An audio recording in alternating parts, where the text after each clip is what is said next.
Well, the Aadhaar hearing in Supreme Court saw some interesting twists and turns, especially with the statement of the UIDAI CEO. Today, he was allowed to make a presentation before the Supreme Court. While towards the beginning of his presentation, he presented a great defense of the entire Aadhaar scheme as far as the data privacy issues is concerned. He basically said that it's one of the best systems one has in place, and at the same time, there are no problems as far as data leakages is concerned. But when the bench, the 5-judge bench, repeatedly questioned him about the fact that what happens in case the biometrics don't match, or there is a daily laborer whose fingerprints cannot be authenticated using the Aadhaar machine.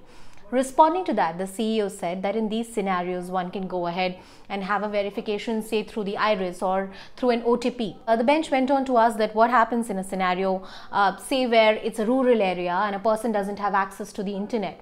In a candid confession, the CEO went on to say that in scenarios like these, there cannot be 100% reliance on Aadhaar.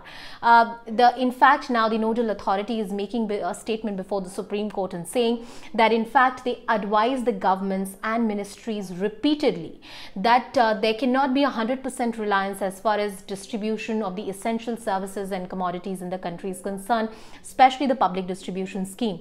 The Section 7 of the Aadhaar Act, read with the regulations concerned, it mandates that there has to be an alternate mechanism in place, like the voter IDs or the passports, through which some form of verification can happen in case the Aadhaar biometrics don't match. And speaking quite candidly, the CEO said that maybe the machine doesn't work, or the internet doesn't work at a certain area, or there are other operational issues which have happened. This is not a 100% foolproof mechanism.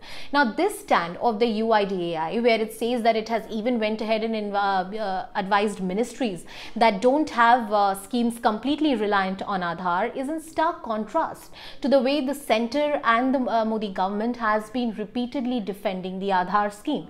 In fact, they go on to say that these schemes have plugged the leakages. While this argument may be true to a certain extent, but one can't deny the fact that these schemes are not foolproof.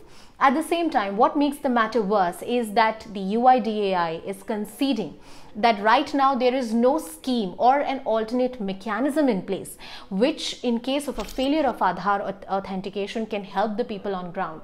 What makes the situation much worse is the UIDAI will only have information in case the authentication is failed, but no data, no record of the number of people who have been denied services on the ground. Now, while the centre may go on to say that these are small problems that may happen over time, but with the nodal authority conceding that the scheme is not 100% foolproof and the Act mandates an alternate mechanism, this is quite a statement coming in. And also the entire stand of the government has been that they have very aggressively defended the scheme. They have not conceded at any point that UIDAI did warn about these consequences. What this essentially does is give more arm to the petitioners who are arguing against Aadhaar. They will now have one more argument to place before the Supreme Court that the law, the Aadhaar Act itself, mandates an alternate scheme. The Supreme Court order has given go-ahead to the government to use Aadhaar for public distribution schemes. Now, with the admission of the UIDAI that it's not 100% foolproof, we need to see how this case goes forward, and the centre clearly in the Supreme Court will have very tough questions to answer as far as the 5-judge bench of the Supreme Court is concerned.